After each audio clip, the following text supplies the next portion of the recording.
El vampiro de Sacramento. Hoy te cuento quién fue Richard Chase y la crónica de su caso. Un hombre desnudo, cubierto con sangre de vaca que previamente había conseguido, se paseaba por las calles a plena luz del día. Iba con la mirada perdida y balbuceaba frases inconexas. Me han robado la arteria pulmonar. Mi sangre está envenenada o me voy a morir. Un agente de policía le dio el alto, lo llevó a la comisaría y allí descubrió que era reincidente por hechos similares. El joven fue ingresado nuevamente en un hospital psiquiátrico a sabiendas de su esquizofrenia paranoide.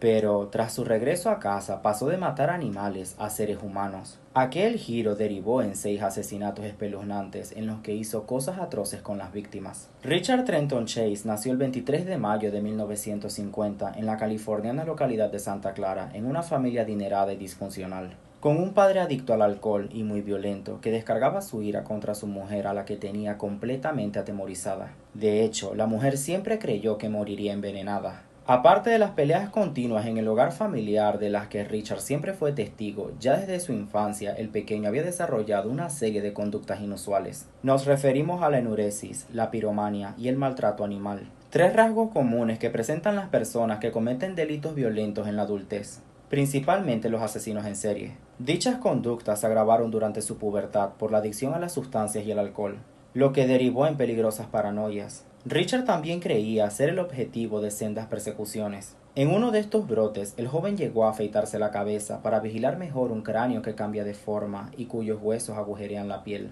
Una vez ingresado, afirmó que alguien le había robado la arteria pulmonar e interrumpido su circulación sanguínea. A pesar de estas afirmaciones, el psiquiátrico le dio de alta poco después y regresó con sus padres, pero no duró mucho porque se mudó al centro de Sacramento para compartir piso con unos compañeros de clase. En esa etapa Richard empeoró, tras abandonar su medicación e ingerir sustancias. El comportamiento del joven se tornó extraño y peligroso. Descuidó su higiene personal, clavó tablones en la pared de su cuarto porque creía ser víctima de un complot, e incluso hizo un agujero en la pared como si fuese un túnel de huida. Además, los vecinos del barrio denunciaron la desaparición de sus mascotas y señalaron a Richard como el único responsable. En 1976, la salud mental de Richard había empeorado tanto que su padre decidió ingresarlo de nuevo. Ahora creía ser la reencarnación de un cantante o un forajido del oeste. El joven dormía con una cinta de naranjas alrededor de la cabeza para que la vitamina C se filtrasen hasta su cerebro.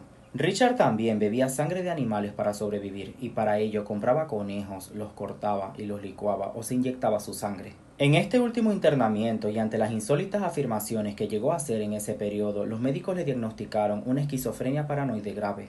Decía autoaplicarse sangre de animales por todo el cuerpo como una cura sanguínea, ya que su corazón se encogía cada vez más. Ninguno de estos controles psiquiátricos ni de la medicación que le prescribieron lograron equilibrar la salud mental de Richard. A mediados de 1977 volvió a pasearse desnudo en plena calle, aunque esta vez estaba cubierto con sangre de vaca a la que previamente había matado. Esta fue la señal de que algo peor estaba por llegar. Meses después derivó en su primer asesinato. El 29 de diciembre, Richard se subió a su vehículo con una escopeta de caza y una pistola semiautomática calibre 22 que había comprado días antes en una armería. Mientras conducía por Sacramento, avistó a un peatón, el ingeniero Ambrose Griffin, y sin pensárselo 2 veces le disparó. Una vez abatido el desconocido, Richard huyó de la escena. Casi un mes después, Richard volvió a actuar, pero esta vez para cometer un robo en un domicilio. Sin embargo, la inquilina Teresa Walling, una joven embarazada de 22 años, frustró sus planes y empezó la carnicería.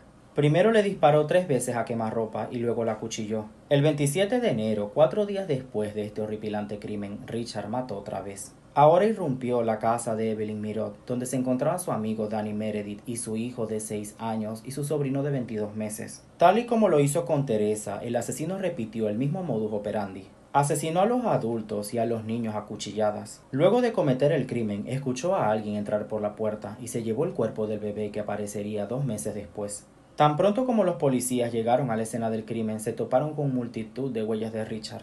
Varios vecinos dieron una descripción detallada del asesino y del lugar por donde había huido. A la mañana siguiente se dio orden de búsqueda y captura del responsable. Richard no podía estar muy lejos. A las 5 de la tarde las autoridades descubrieron la identidad del fugitivo y se apostaron en la puerta de la casa hasta que Richard salió. En cuanto lo hizo le dieron el alto. Llevaba un cartón con trapos, vísceras y ropa ensangrentada. Cuando los agentes procedieron al registro de su propiedad se toparon con una escena de lo más dantesca.